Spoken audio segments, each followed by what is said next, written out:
Okay, Steve, I got a few things to talk about here. The pole run isn't that bad. Obviously, you got to grip a little bit lower just to be able to have just more control. One thing I will say is your run. You have to make sure that your mechanics are pushing up. So the same things and the same concept you use when you were taking the pole up the stadiums is the same thing you want to have here. So if you notice when you're going here, you will notice that you're really scooting here. All right, notice that it isn't your knee lifting. Look how your heel comes way back there, and then your feet are just dropping down, all right, to make contact with the ground. Your knees got to be lifting, and your angles of your shin right in here needs to be pushing down. All right, you got to make sure you're pushing down into the ground, and you're not casting it out, okay? Um, this will have a direct effect as you go into the takeoff here. Now, before I even continue it, you will see that you are your contact is well behind your actual pole plant. So the top of your hand is going to be way ahead of yourself, and we need your top hand to line up with your takeoff leg. So as we go ahead here, we'll see that your takeoff leg is about to strike the ground there, all right? And then notice where I zoom in here just a little bit. Notice where your hands are, all right? So if we were to go from your feet, let's see if I can draw it perfectly here. All right, so we go to from your feet there all the way up to your shoulders or whatever the case may be, and you'll notice that your hands are ahead of it. And I think as you um, continue here, it stays in that path. All right, and notice, I'll clear this out the way. Notice that because your hand isn't above you, you have this bent elbow there. All right, that definitely has to be straight. All right, that arm definitely has to be straight so that when the pole hit the back of the box, you can give back. All right, you can punch the box back, as we kind of like to say. This isn't quite flexed out either, but you can get away with that a little bit just because you're able to absorb a lot better with the lower arm. All right, so as we continue here, you will see how your body sinks into your arms. All right, you see that? Your body sinks into the arms. So that's not the concept that you want to have there. Soon as this left foot for you strikes this ground, all right, you should be jumping. All right, you should absolutely be jumping.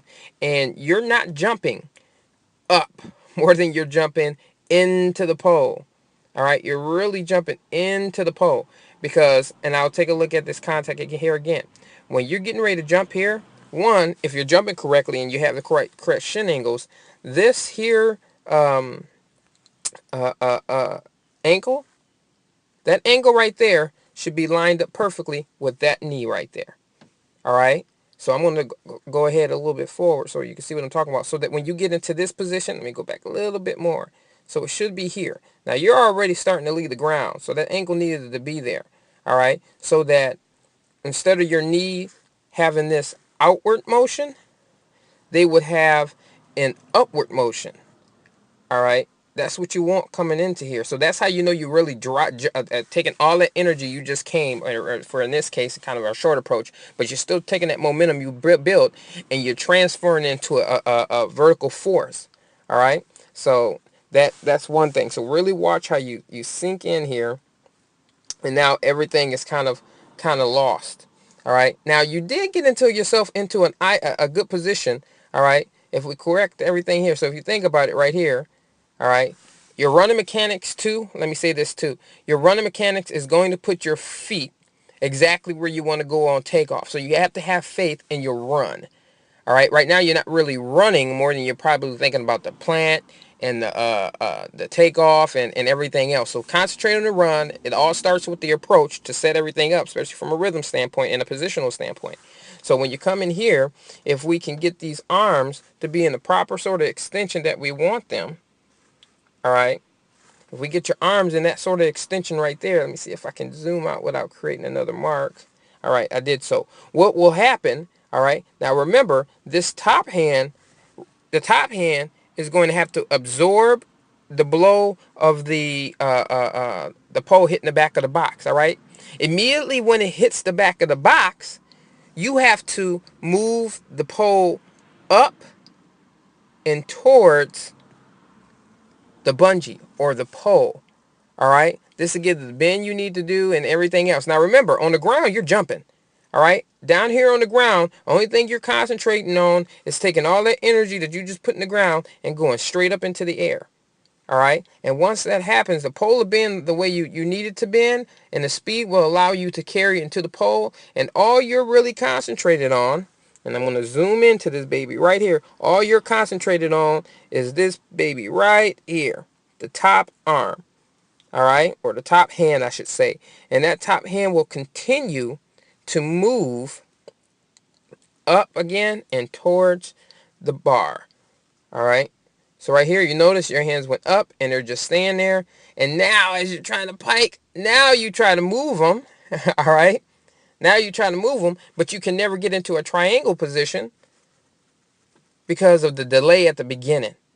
All right. And let me say this also. This triangle position is not a position in which you're trying to stay in that position very long. As soon as you hit that triangle position there, you want to immediately start to let that baby start to unwind until you then went fully inverted.